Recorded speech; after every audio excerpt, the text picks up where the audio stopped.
Hey, girl, hey. That's right, boo. That's right. Putting YouTube together here. Let me get started. Oh, I hope this message copy. Oh, sweet.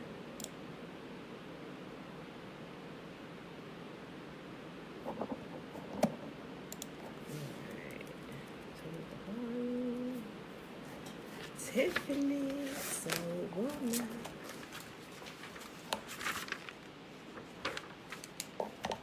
We're reading today in Deuteronomy. I've been waiting for this chapter. I wait for all of them. 31. We got 1 minute.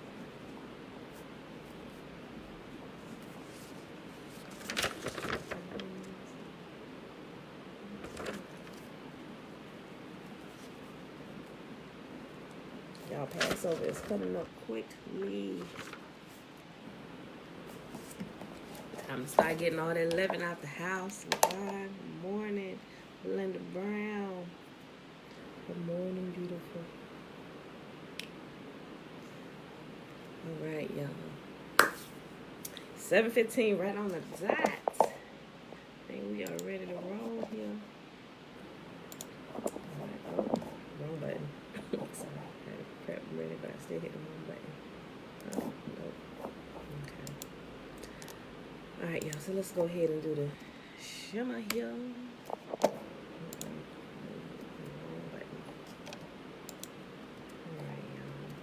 Yep, time to start getting that leaven out the house so you're not waiting till the last moment. Don't do it like we did last year. Wait till the last moment to do it, y'all. It's going to be, especially if you have a lot of leaven or yeast products in your house. Just start early. Go check everything a little bit day by day. Before you know it, you'll have it all out. All right, y'all. So the shimmer is found. Thailand. Good morning. That's Wabu. Hear, therefore, O Israel, and observe to do it, that it may be well with you, and that you may increase mightily, as Yahuwah, the God of our fathers, has promised us, in the land that flows with milk and honey. Hear, O Israel, Yahuwah, our God, He is one God, and you shall love Yahuwah your God with all your heart, with all your soul, and with all your might. And these words which I command you this day shall be in your heart, and you shall teach them diligently unto your children. And you shall talk of them when you sit in your house, and when you walk by the way, and when you lie down, and when you rise up. And you shall bind them for a sign upon your hand, and they shall be as frontlets between your eyes, and you shall write them on the posts of your house and on your gates. And Yahuwah commanded us to do all these statutes, to fear Yahuwah our God for our good always, that He might preserve us alive as it is at this day. And it shall be our righteousness if we observe to do all these commandments before Yahuwah our God, as He has commanded us. Shalom, shalom. All right, beautiful people. So we are in Deuteronomy. Oh, yeah. Good info, wasn't it, Thailand? We watched that video about the turkey yesterday. I posted in the group. Uncle Nathaniel had asked for some resources. So there was, I looked it up a while ago, y'all, but I had already stopped eating meat anyway. It's my personal preference because of how my body was reacting to it. And I tested it. You know, I stopped eating meat for a little bit, then I started eating fish again. Even fish, it causes your body to slow down, of course, because it takes more energy and stuff to break that food down. But I also began to realize that even some issues that I was having with my body, woman type issues and stuff, it was because of the meat that was flowing through my body. So at that point, when I realized that, I'm like, no more for me. Other people may still choose to eat meat, and that's okay. That's okay. But as for me and my body, we don't. Okay, y'all. So, but, okay. Let me adjust this. Okay, y'all. Yeah, so that's what she was talking about. She said she watched that video. It was really good. They actually gave some information about chicken, too. Trina, hey, girl, hey. All right, so I posted it. I think, did I post it? Oh, I may not have posted on YouTube. I'll go back and I'll double check it. I don't remember. I think I just put it in the I think I just put it in the comment section of Facebook. Yeah, I still developed a major illness that was linked to eating chicken. And a lot of people do. Have y'all? I know I posted this before. I'm gonna look. Y'all heard of Dr. Klapper? Dr. Klapper, Dr. Michael Klapper was he still is a practicing physician, but he moved from like traditional medicine over to, and I remember. I know I told you about this because I can remember me saying and explaining this part about the guy when they tested his blood. He was coming to get a checkup, and he moved from the traditional medicine over to holistic because as he was paying attention, he began to notice some stuff. And this one particular gentleman just really kind of set it off for him. Before he came to his doctor's appointment to get his checkup, because he was having all kind of health issues going on. And of course, first thing they always do, they draw blood, they check your blood. But in the process of them drawing the blood and it sitting the weight, they looked at the blood as it was about to be taken to the lab. They looked at it, and yeah, Trina, okay, you remember, and all the fat that was in his, like when you eat, stuff goes right to your bloodstream. And if you draw your blood after you eat a real greasy meal or even animal products, you can actually see it in your blood. And that's what they saw.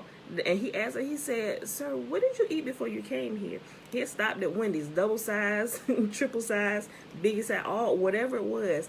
He got the super size version of it.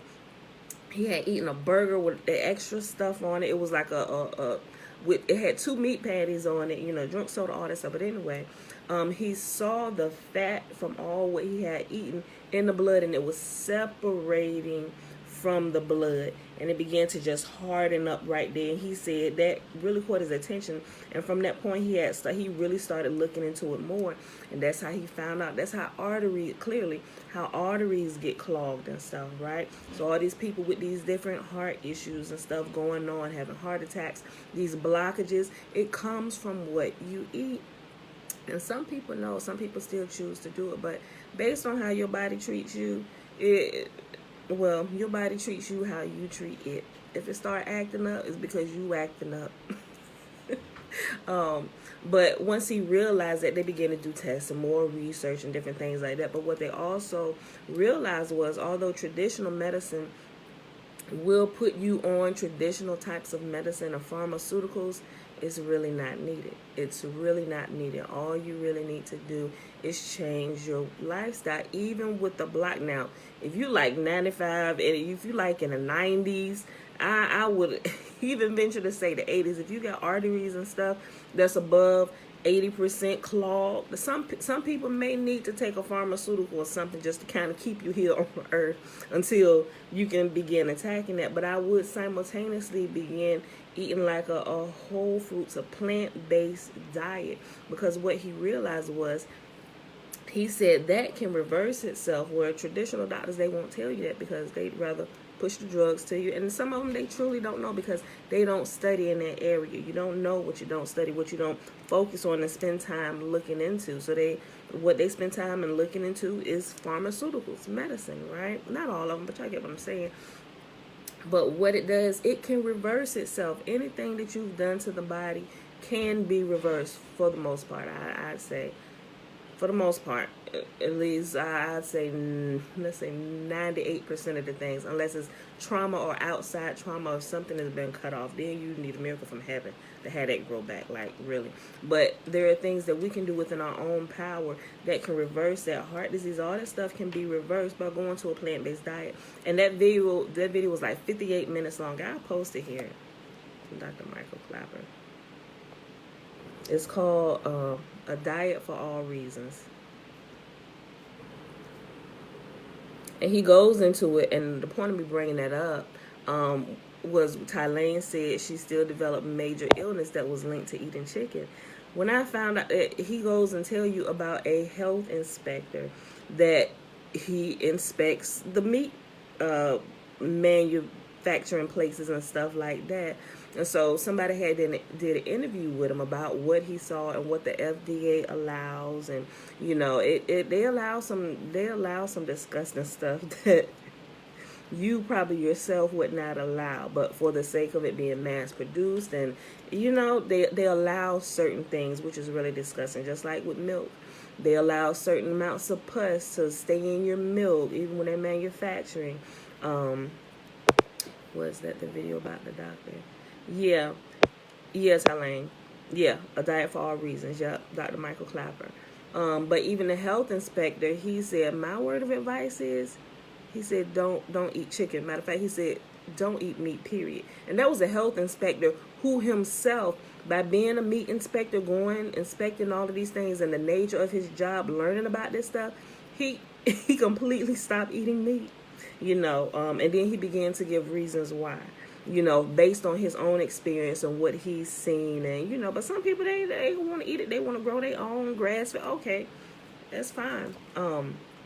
But yeah, I brought that up because what Tylane has said, it is a lot of things that can be tracked back to eating meat products or whatever. I mean, you really can, if you want to. The body will process it, but if you're consuming a lot of it on a day-to-day basis, it's gonna begin to wear and tear on the body, so it's your choice. Do your research and you choose. It's your choice. Don't let anybody make you feel bad if you do it, if you don't, right? Okay, so all right, y'all, so let's start today. We just read the Shema, so we are in Deuteronomy 16, 17, and 18. All right, y'all. Passover and the festival of unleavened bread is coming up, y'all. Okay. All right. Okay, Deuteronomy chapter 16. In honor of Yahuwah your God, celebrate the Passover each year in the early spring, in the month of Abib, for that was the month in which Yahuwah your God brought you out of Egypt by night. Your Passover sacrifice may be from either the flock or the herd, and it must be sacrificed to Yahuwah your God at the designated place of worship, the place he chooses for his name to be honored. Eat it with the bread made without yeast. For 7 days the bread you eat must be made without yeast, as when you escaped from Egypt in such a hurry. Eat this bread, the bread of suffering, so that as long as you live, you will remember the day you departed from Egypt. Let no yeast be found in any house throughout your land for those 7 days. And when you sacrifice the Passover lamb on the evening of the first day, do not let any of the meat remain until the next morning. You may not sacrifice the Passover in just any of the towns that Yahuwah your God is giving you. You must offer it only at the designated place of worship, the place Yahuwah your God chooses for his name to be honored. Sacrifice it there in the evening as the sun goes down on the anniversary of your exodus from Egypt. Roast the lamb and eat it in the place where Yahuwah your God chooses. Then you may go back to your tents in the morning. For the next 6 days, you may not eat any bread made without yeast. For the next 6 days, you may not eat bread made with yeast. On the 7th day, proclaim another holy day in honor of Yahuwah your God, and no work may be done on that day. Count off 7 weeks from when you first began to cut grain at the time of harvest. Then celebrate the festival of harvest to honor Yahuwah your God. Bring him a voluntary offering in proportion to the blessings you have received from him. This is the time to celebrate before Yahuwah your God at the designated place that he would choose for his name to be honored. You see how much Yahuwah is talking about his very own name and celebrating his name and doing everything in his name, where he puts his name. Okay, we're not gonna beat the dead horse today, but I just want to keep celebrate with your sons and daughters, your male and female servants, the Levites from your towns, and the foreigners, orphans, and widows who live among you. Remember that you were once slaves in Egypt, so be careful to obey all these decrees. You must observe the festival of shelters, or booths, or Sukkot, or tents. Sukkot, or tents, the Feast of Tabernacles. You must observe the Feast of Shelters, For 7 days at the end of the harvest season, after the grain has been threshed and the grapes have been pressed. This festival will be a happy time of celebrating with your sons and daughters, your male and female servants, and the Levites, foreigners, orphans, and widows from your towns.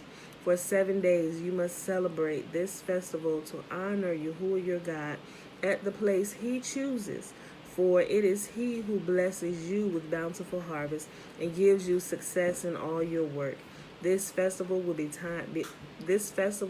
a time of great joy for all. Each year, every man in Israel must celebrate these 3 festivals: the festival of unleavened bread, the festival of the harvest, and the festival of shelters. On each of these occasions, all men must appear before Yahuwah your God at the place he chooses, but they must not appear before him without a gift for him. All must give as they are able, according to the blessings given to them by Yahuwah your God. Appoint judges and officials for yourselves from each of your tribes and all the towns Yahuwah your God is giving you. They must judge people fairly. You must never twist justice or show partiality. Never accept a bribe, for bribes blind the eyes of the wise and corrupt the decisions of the godly. Let true justice prevail, so that you may live and occupy the land that Yahuwah your God is giving you. You must never set up a wooden Asherah pole beside your altar you build for Yahuwah your God, and never set up sacred pillars for worship, for Yahuwah your God hates them. All right, y'all, Deuteronomy chapter 17.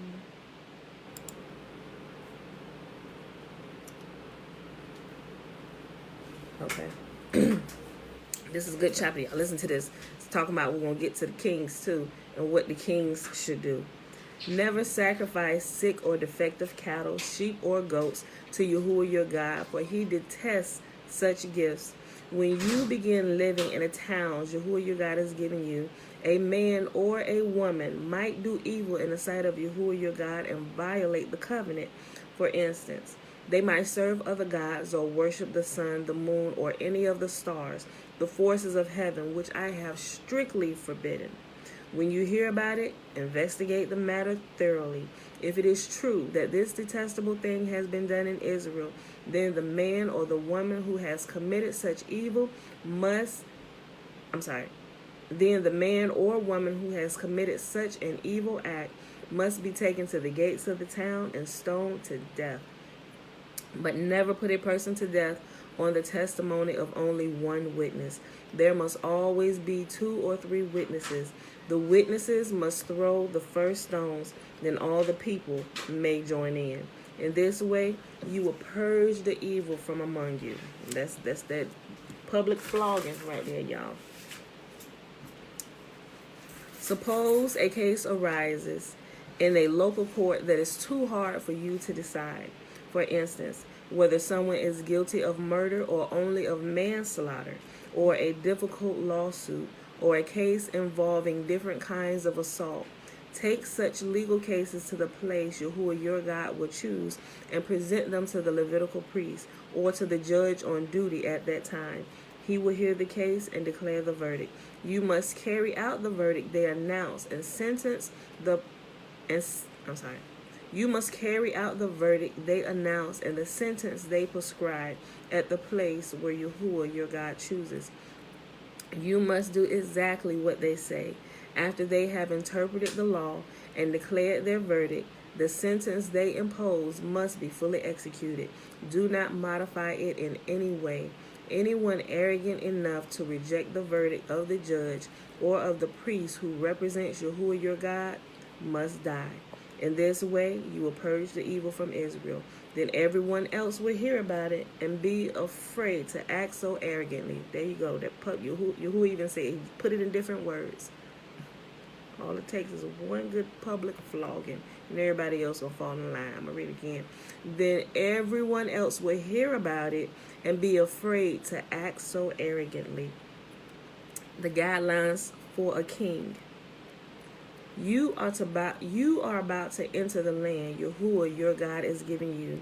When you take it over and settle there, you may think we should select a king to rule over us like the other nations around us. If this happens, be sure to select a king, the man. If this happens, be sure to select as king the man Yahuwah your God chooses. You must appoint a fellow Israelite. He may not be a foreigner. The king himself must not build up a large stable of horses for himself or send his people to Egypt to buy horses. For Yahuwah has told you, you must never return to Egypt. The king must not, and here's what a lot of our people waking up, men, they not realize it because they don't read it. They just listening to the leaven that's been passed through the generations, but they're not willing to look at what Yahuwah says himself. The king must not take many wives for himself, because they will turn his heart away from Yahuwah. And he must not accumulate large amounts of wealth in silver and in gold for himself. When he sits on his throne as a king, he must copy for himself this body of instruction on a scroll in the presence of the Levitical priest. He must always keep that copy with him and read it daily as long as he lives. That way, he will learn to fear Yahuwah his God by obeying all these terms of the instructions and decrees. This regular reading will prevent him from becoming proud and acting as if he is above his fellow citizens.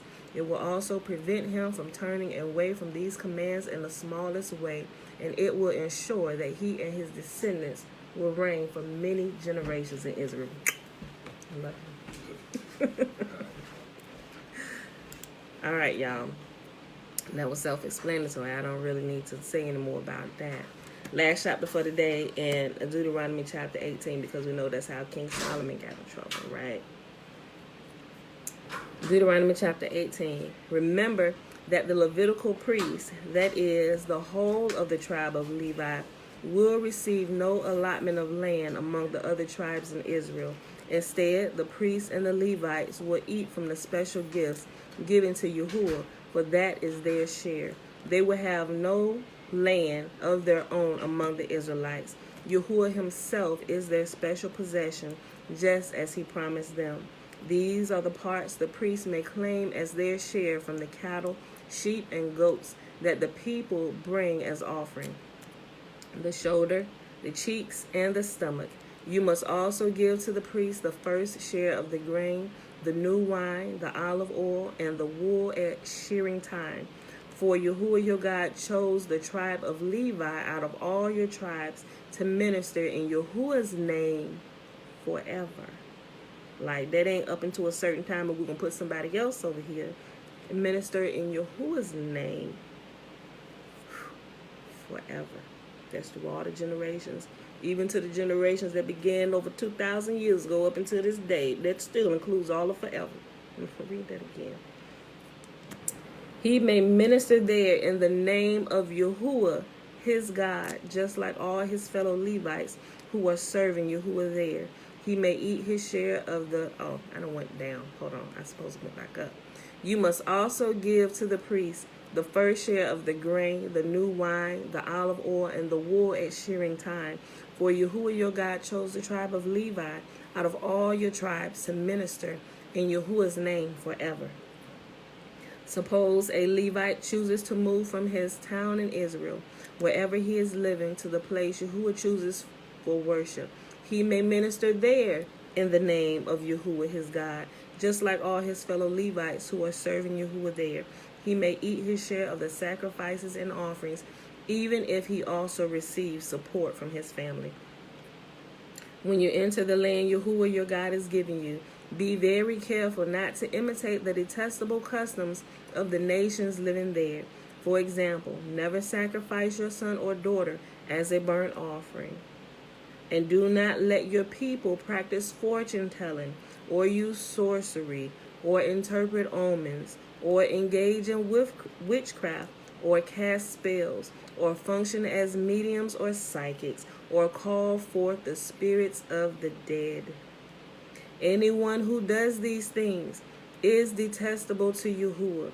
It is because the other nations have done these detestable things that Yahuwah your God will drive them out ahead of you. But you must be blameless before Yahuwah your God.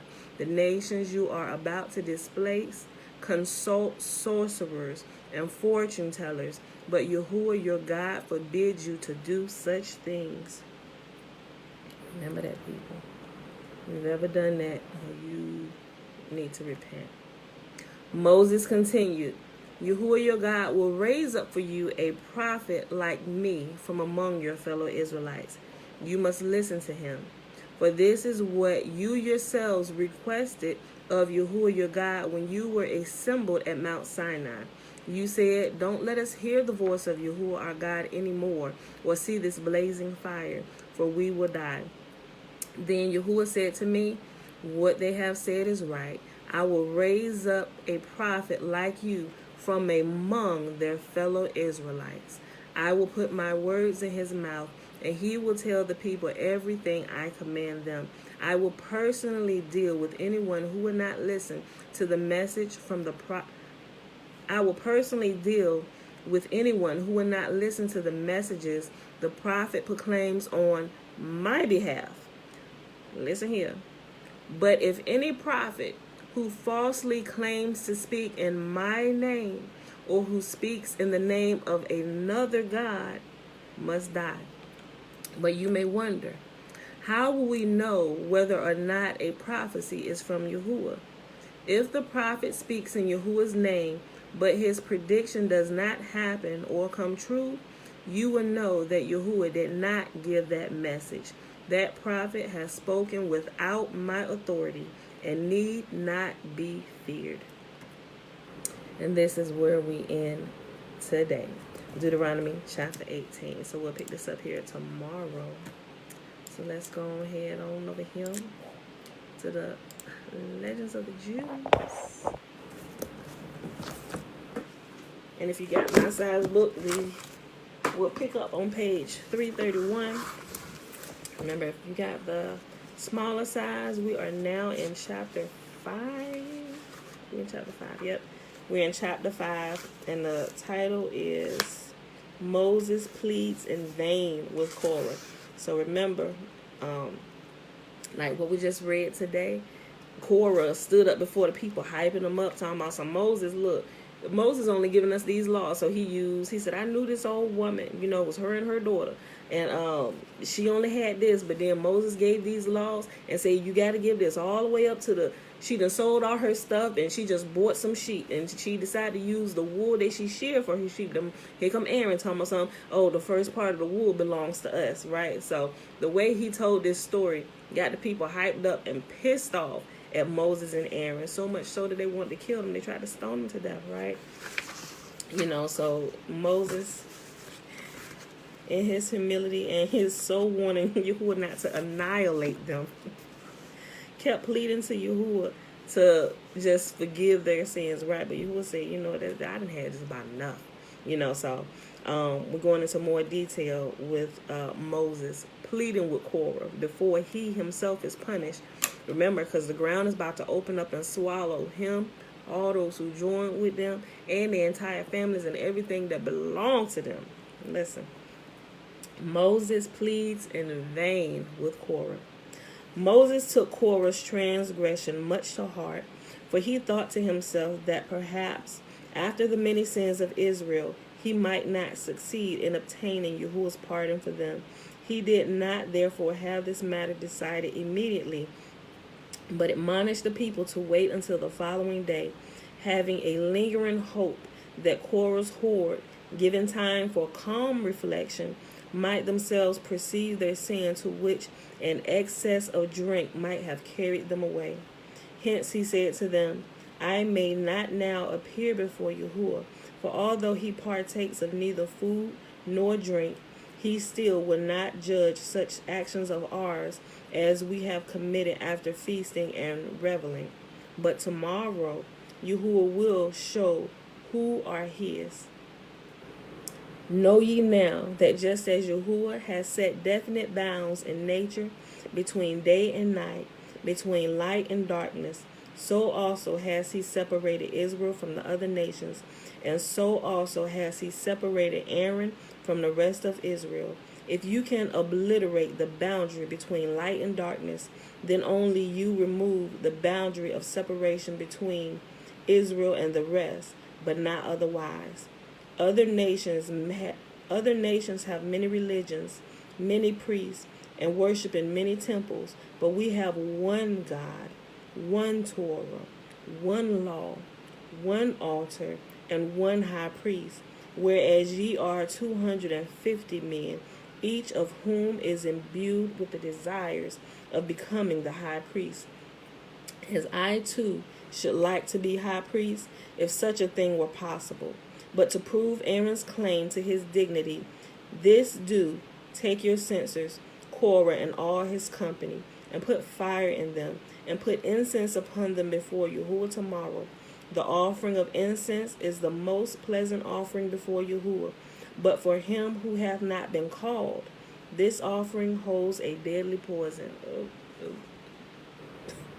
It consumed Nadab and Abihu. But I exhort ye not to burden your souls with a deadly sin, for none but the man Yahuwah will choose as high priest out of the number of you will remain alive. All others will pay with their lives at the offering of the incense. Like, they didn't even once to think, wait a minute, is Aaron included in here with us too? All right, I'm going to go ahead and backtrack. I ain't going to join. Forgive me for all my sins against you, Father, and against the man. Didn't we all witness Aaron being consecrated to this office? And he's standing in here in this group with us?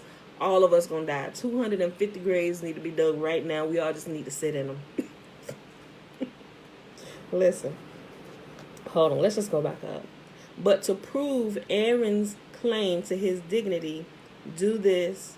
Take your censers, Korah and all his company, and put fire therein, and put incense upon them before Yahuwah tomorrow. The offering of incense is the most pleasant offering before Yahuwah. But for him who have not been called, this offering holds a deadly poison, for it consumed Nadab and Abihu. But I exhort ye not to burden your souls with a deadly sin, for none but the man Yahuwah will choose as high priest out of the number of you will remain alive. All others will pay with their lives at the offering of the incense. These last words of Moses, however, far from restraining them, only strengthened Korah in his resolve to accomplish his undertaking, for he felt sure that Yahuwah would choose him and no other.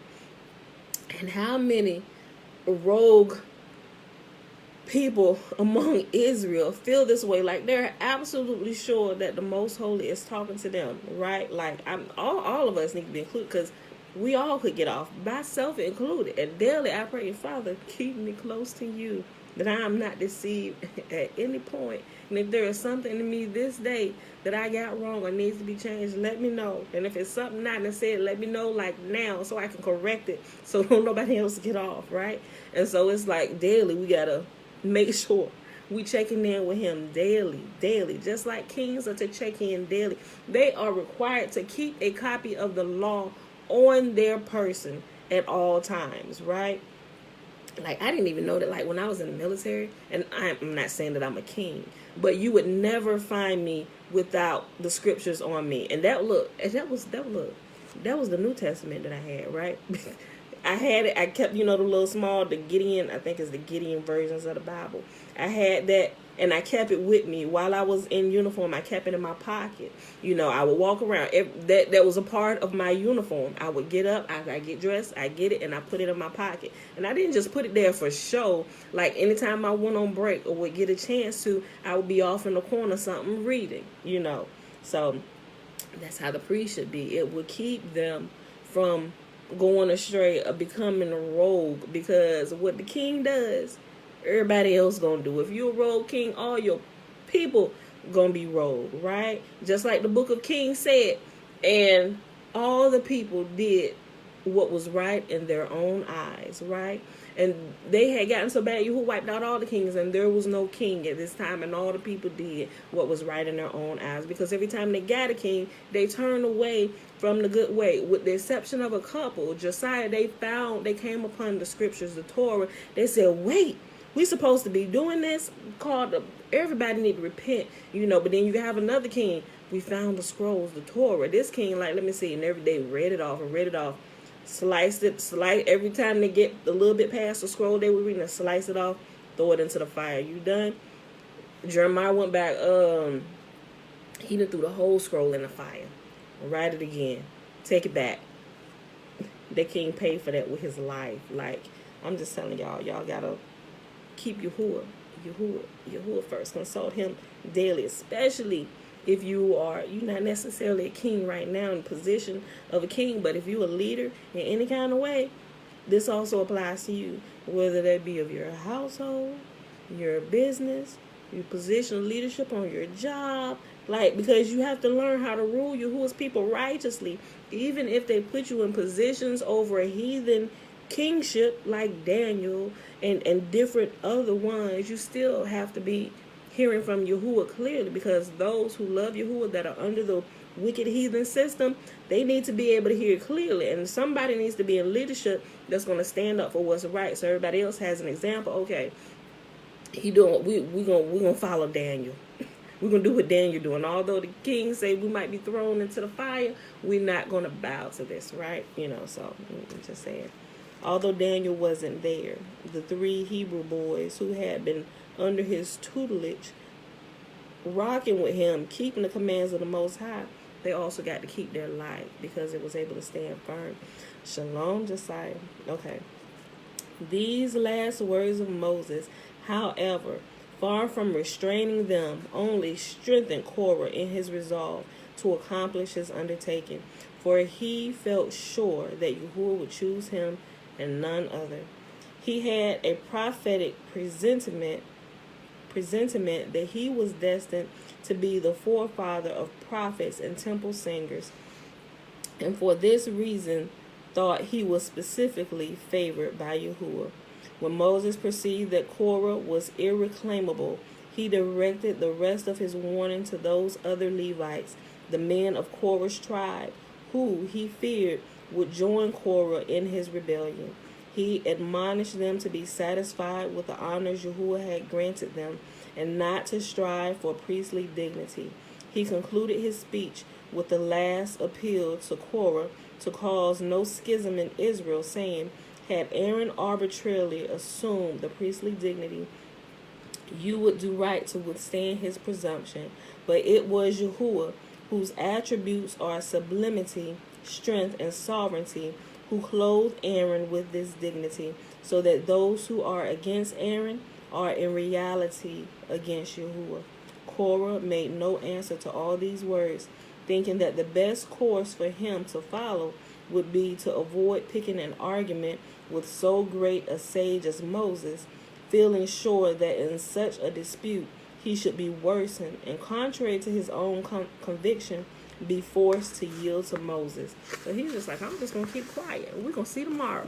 And Moses trying to save your life.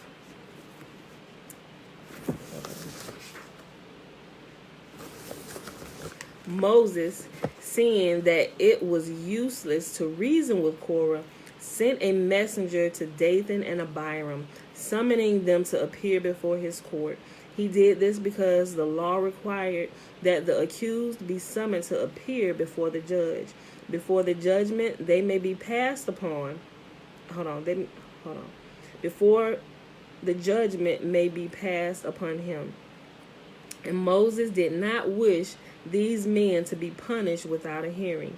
These, however, made answer to the messenger sent by Moses. We will not come up. Oh my gosh. This shameless answer held an unconscious prophecy. They went not up, but as their end showed, go down to hell. Not only, moreover, did they refuse to comply with Moses' demand, they sent the following message to Moses instead. Why dost thou set up thyself as master over us? What benefit did thou bring to us? Did Thou didst lead us out of Egypt, a land like the garden of Yahuwah, but has not brought us to Canaan, leaving us in the wilderness where we are daily visited by the plague. Even in Egypt did thou try to assume the leadership, just as thou dost not. Thou did beguile the people in their exodus from Egypt, when thou did promise to lead them to a land of milk and honey. In their delusion they followed thee and were disappointed. Now dost thou attempt to persuade us, as thou did persuade them, but thou shalt not succeed, for we will not come and obey thy summons. They stuck in the wilderness because they disobeyed Yahuwah, right? Yahuwah said, look, I wanted to take them in a whole lot sooner, but they did all this, so now they can't go in. So turn them around. Everybody, head back to the sea. The shamelessness of these two men, who declined even to talk about their transgression with Moses, aroused his wrath to the uttermost. For a man does get a certain amount of satisfaction out of discussing the dispute with his opponent, whereas he feels badly if he cannot discuss the matter. In his anger he said to Yahuwah, O Lord of the world, I will know that these sinners participate in the offerings of the congregation that were offered for all of Israel. But as they have withdrawn themselves from the community, accept not their share of the offering, and let it not be consumed by the heavenly fire. It was I whom they treated so. I took no money from the people for my labors, even when payment was my due. It is customary for anyone who works for the sanctuary to receive pay for his work. But I traveled to Egypt upon my own ass and took none of theirs, although I undertook the journey in their interest. It is customary for those that have a dispute to go before a judge, but I did not wait for this, and I went straight to them to settle their disputes, never declaring the innocent guilty or the guilty innocent. When he now perceived that his words had left no effect upon Korah and his horde, he concluded his words with a treat to the ringleaders. Be thou and all thy company before Yahuwah, thou and they and Aaron, tomorrow. Korah spent the night before the judgment in trying to win over the people to his side, and succeeded in doing so. He went to all the other tribes, saying to them, Do not think I am seeking a position of honor for myself. No, I wish only that this honor may fall to the lot of each in turn, whereas Moses is now king and his brother high priest. On the following morning, all the people, and not Korah's original company alone, appeared before the tabernacle and began to pick quarrels with Moses and Aaron. Moses now feared that Yahuwah would destroy all the people because they had joined Korah. Hence he said to Yahuwah, O Lord of the world, if a nation rebels against a king of flesh and blood because 10 or 20 men have cursed the king or his ambassadors, then sends his host to massacre the inhabitants of the land, innocent as well as guilty, for he is not able with all certainty to tell which among them honored the king and which among them cursed him. But thou knowest the thought of man, and whether his heart and kidneys counsel him to do. The workings of thy creatures' minds lie open before thee, so that thou knowest who has the spirit of each one.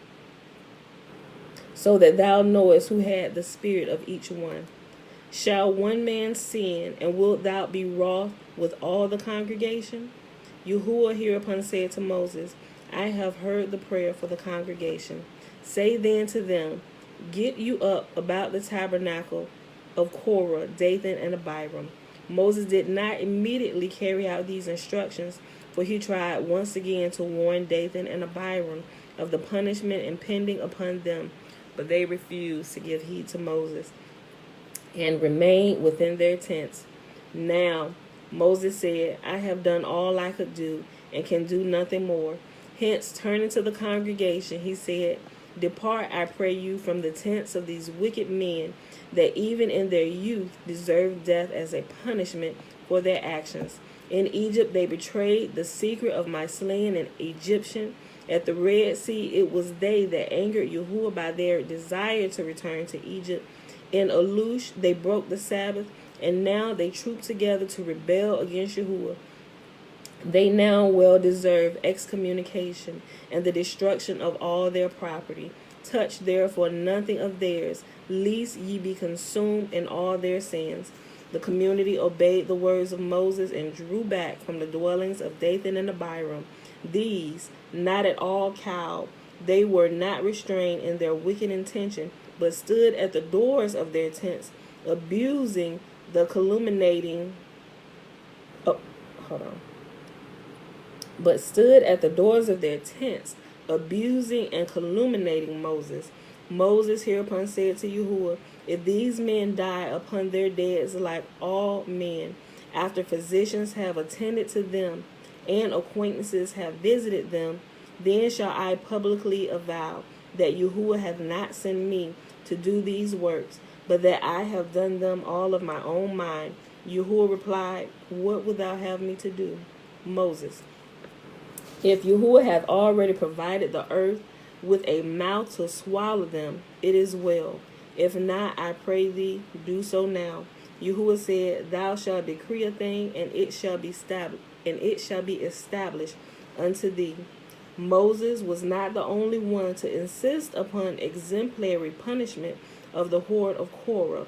Sun and moon appeared before Yahuwah, saying, if thou givest satisfaction to the son of Amram, we shall set out on our course around the world, but not otherwise.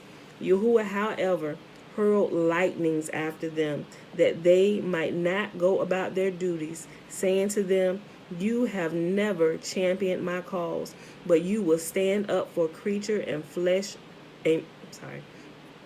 You have never championed my cause, but you will stand up for a creature of flesh and blood. Since that time, the sun and moon have always been driven.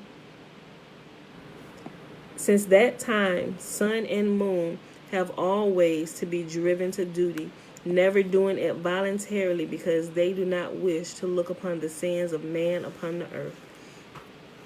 Korah and his horde punished. Yahuwah did not gainsay satisfaction of his faithful servant.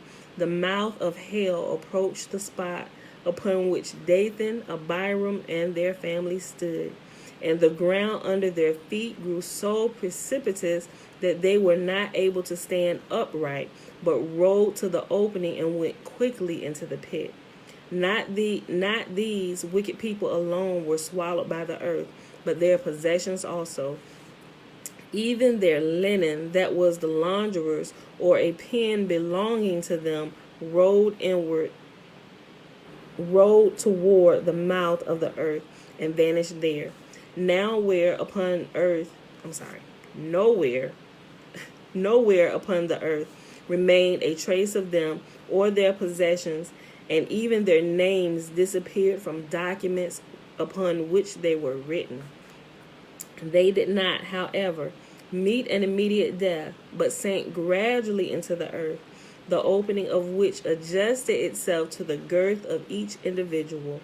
The lower extremities disappeared first, then the opening widened, and the abdomen, that's the word, then abdomen followed, until in this way the entire body was swallowed. While they were sinking thus slowly and painfully, they continued to cry, Moses is true, and his Torah is true. We acknowledge that Moses is rightful king and true prophet, and that Aaron is legitimate high priest, and that the Torah has been given by Yahuwah. And it seemed like they sinking in hot quicksand to me. Could have been something else, just to be the ground swallowed, but either way it's softened and adjusted to their body shapes to take them in. While they were sinking thus slowly and painfully, they continued to cry, Moses is truth, and his Torah is truth. We acknowledge that Moses is rightful king and true prophet, that Aaron is legitimate high priest, and that the Torah has been given by Yahuwah. Now deliver us, O our teacher Moses. These words were audible throughout the entire camp, so that all might be convinced of the wickedness of Korah's undertaking. Without regard to these followers of Korah, who were swallowed up by the earth, 250 men had offered incense with Aaron, found their death in the heavenly fire that came down upon their offerings and consumed them. But he who met with the most terrible form of death was Korah. Consumed at the incense offering, he then rolled up in the shape of a ball of fire to the opening of the earth and vanished. There was a reason for this double punishment of Korah. Had he received punishment by burning alone, then those who had been swallowed by the earth and who had failed to see Korah smitten by the same punishment would have complained about Yahuwah's injustice, saying, "It was Korah who plunged us into destruction, yet he himself escaped it." Had he, on the other hand, been swallowed by the earth without meeting death by fire, then those whom the fire had consumed would have complained about Yahuwah's injustice that permitted the author of their destruction to go unpunished. Now, however, both those who perished by fire and those who were swallowed up by the earth witnessed their leaders share in their punishment. So he got swallowed up by the earth and he was punished with fire. This terrible death did not, however, suffice to atone for the sins of Korah and his company, for their punishment continues in hell. They are tortured in hell, and at the end of 30 days, hell again cast them up near to the surface of the earth, on the spot where they had been swallowed. Whoever on that day puts his ear to the ground upon that spot hears the cry, "Moses is true, and his Torah is true, but we are liars." Not until after the resurrection will their punishment cease. For even in spite of their grave sin, they were not given over to eternal damnation. Now, when I read this, and I heard this first as I was listening to it, and I was like, what? And as soon as because I was driving, I was listening to it, I said, wait, what? As soon as I got back to the house, I got my book and I opened up just to make sure I was reading, like it lined up with what I was hearing. I was like, wait a minute. So it also made me think about something. I'm not sure if y'all ever seen some of these documentaries on like the Discovery Channel and other different places, and even people now putting little video clips, and I'm not exactly sure where they said, but I'm sure you guys heard of it. Some people said they can hear voices like crying from the ground, and I'm like, and that's what I immediately thought about. I was like, I wonder if that is this. I wonder if that's Korah and his horde crying out, right? And you even see some scientists that they go dig and they put microphones and stuff down there and they record sounds, and it sounds like people screaming and crying out. It makes me wonder. Hold on. Let me just go back up here. This terrible death did not, however, suffice to atone for the sins of Korah and his company, for their punishment continues in hell. They are tortured in hell, and at the end of 30 days, hell again cast them up near to the surface of the earth, on the spot where they have been swallowed. Whoever on that day puts his ear to the ground upon that spot hears the cries, "Moses is truth, and his Torah is true, but we are liars." Not until after the resurrection will their punishment cease. For even in spite of their grave sin, they were not given over to eternal damnation. For a time, Korah and his company believed that they should never know relief from these tortures of hell. But Hannah's words encouraged them not to despair. In reference to them, she announced the prophecy, "Yahuwah bringeth low to Sheol and lifteth up." At first, they had no real faith in this prophecy. But when Yahuwah destroyed the temple and sank its portals deep into the earth until they reached hell, Korah and his company clung to the portals, saying, "If these portals return again upward, then through them shall we also return upward." Yahuwah hereupon appointed them as the keepers of these portals over which they will have to stand guard until they return to the upper world. Where we at? Okay. We'll go ahead and read this next section. On and the 3 sons of Korah said, Yahuwah punished discord severely, for although the decree of heaven does not otherwise punish anyone below 20 years of age, at Korah's rebellion, excuse me, at Korah's rebellion, the earth swallowed alive even children that were only a day old, men, women, and children all together. Out of all the company of Korah and their families, only 4 persons escaped ruin, to wit, On, the son of Pelath, and Korah's 3 sons. As it was Korah's wife, through her inciting words, plunged her husband into destruction. Boy, I tell you about these vagabond wives people got, getting them into all kinds of trouble since day one. Women, get it together. Stop it. As it was Korah's wife, who through her inciting words plunged her husband into destruction, so to his wife does On owe his salvation. So to his wife does On owe his salvation. Truly, to these 2 women applies the proverb, every wise woman buildeth her house, but the foolish plucketh it down with her own hands. On, whose abilities had won him distinction far beyond that of his father, had originally joined Korah's rebellion. When he arrived home and spoke of it to his wife, she said to him, What benefit shalt thou reap from it? Either Moses remains master, and thou art his disciple, or Korah becomes master, and thou art his disciple. On saw the truth of this argument, but declared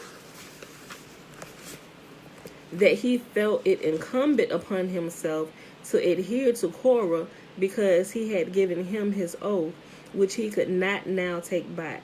His wife quieted him, however, entreating him to stay at home. To be quite sure of him, however, she gave him wine to drink, whereupon he fell into a deep sleep of intoxication. His wife now carried out her work of salvation, saying to herself, All the congregation are holy, and being such, they will approach no woman whose hair is uncovered. Hold on, let me read this again. Hold on. His wife quieted him, however, entreating him to stay at home. To be quite sure of him, however, she gave him wine to drink, whereupon he fell into a deep sleep of intoxication. His wife now carried out her works of salvation, saying to herself, All the congregation are holy, and being such, they will approach no woman whose hair is uncovered. She now showed herself at the door of the tent with streaming hair, and when no one out of the company of Korah, She now showed herself at the door of the tent with streaming hair, and whenever one out of the company of Korah, about to go to On, saw the woman in this condition, he started back, and owing to this schemer husband had no part.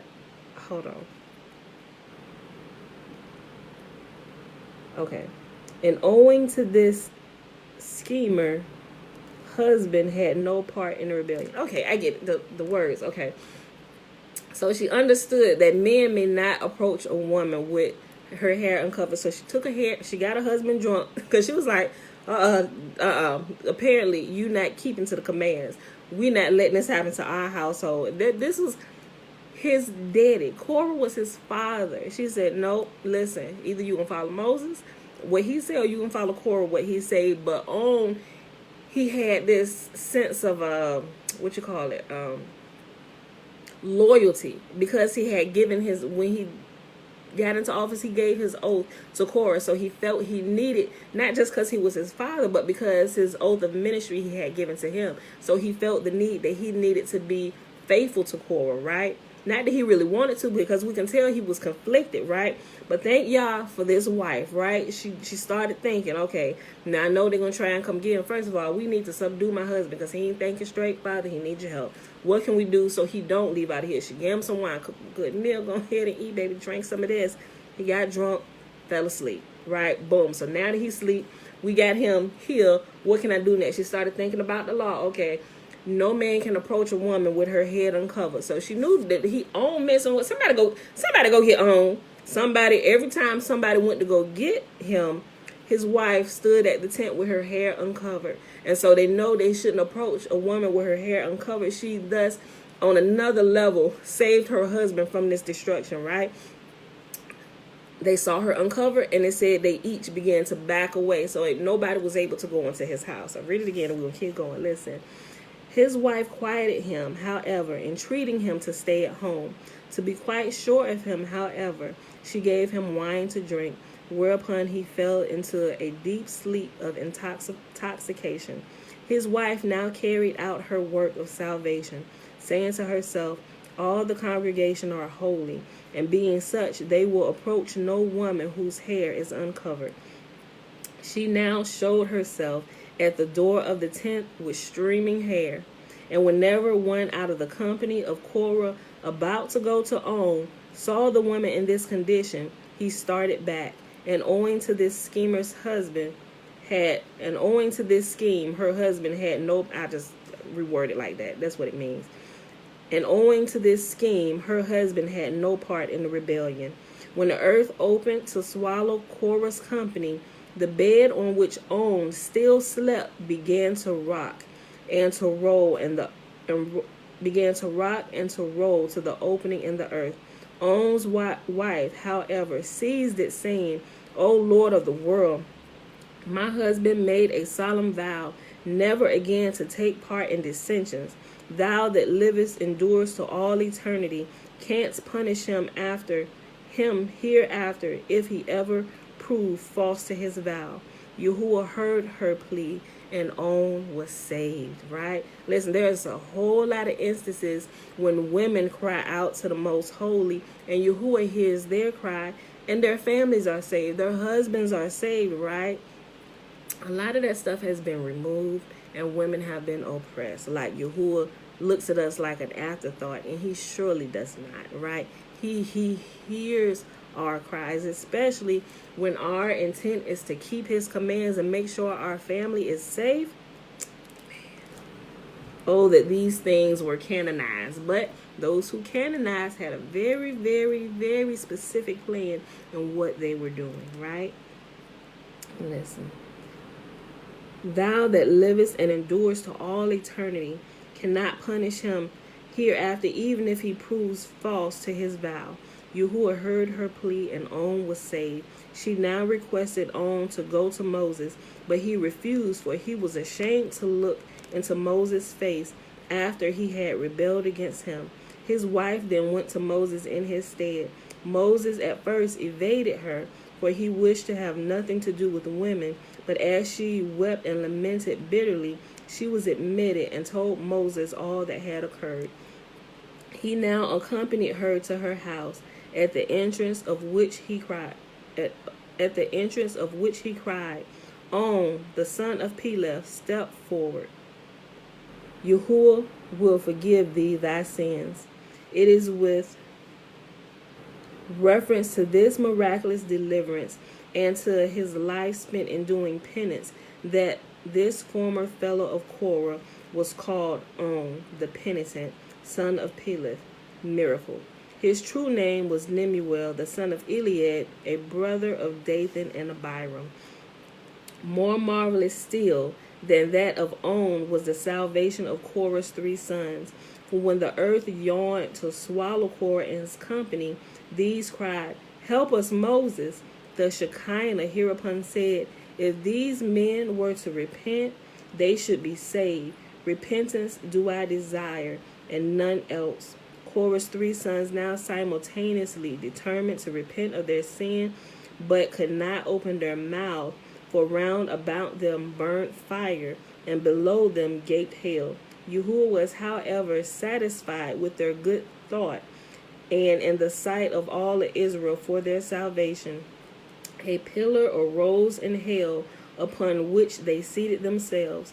There they did sit and sing praises and song to Yahuwah, sweeter than ever mortal ear had ever heard, so that Moses and all of Israel hearkened to them eagerly. They were furthermore distinguished by Yahuwah in receiving from him the prophetic gift, and they then announced in their songs events that were to occur in the future world. They said, "Fear not the day on which Yahuwah will take hold of the ends of the earth, and the wicked be shaken out of it.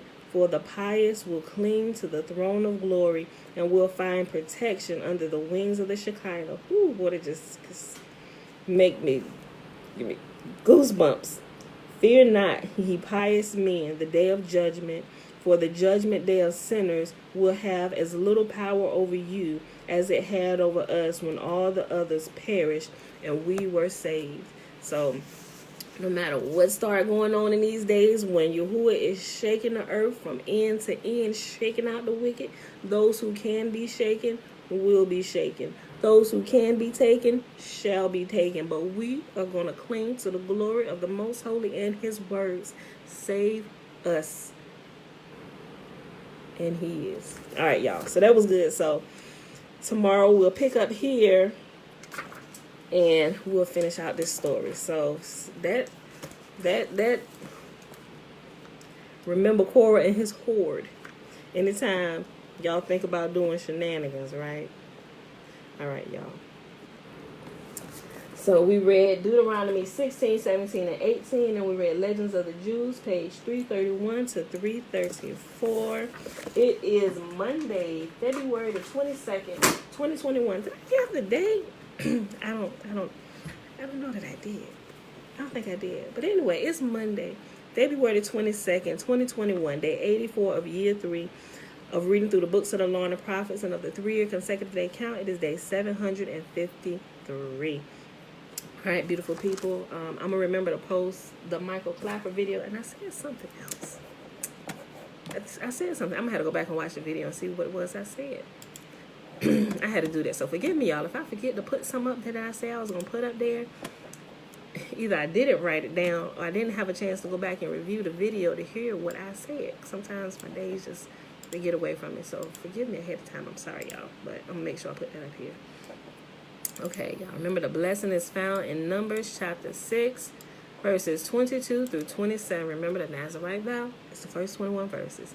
"And Yahuwah spake unto Moses, saying, Speak unto Aaron and unto his sons, saying, On this wise ye shall bless the children of Israel, saying unto them, May Yahuwah bless us and keep us. May Yahuwah make his face to shine upon us and be gracious unto us. May Yahuwah lift up his countenance upon us and give us his peace. And they shall put my name upon the children of Israel, and I will bless them." All right, beautiful people. Let's double check real quick. No questions over on Facebook. Nothing more on YouTube. All right. Okay. All right, y'all. Well, that's it for today. Thank you, everybody, for joining, and I will see y'all bright and early in the morning. Remember, Passover coming up. Start getting some of them yeast products out your house, y'all, so you don't wait till the last day to do it. It's a good practice to keep. So practice keeping Yahuwah's commands, y'all. All right, with that being said, I love y'all. See you in the morning. Peace.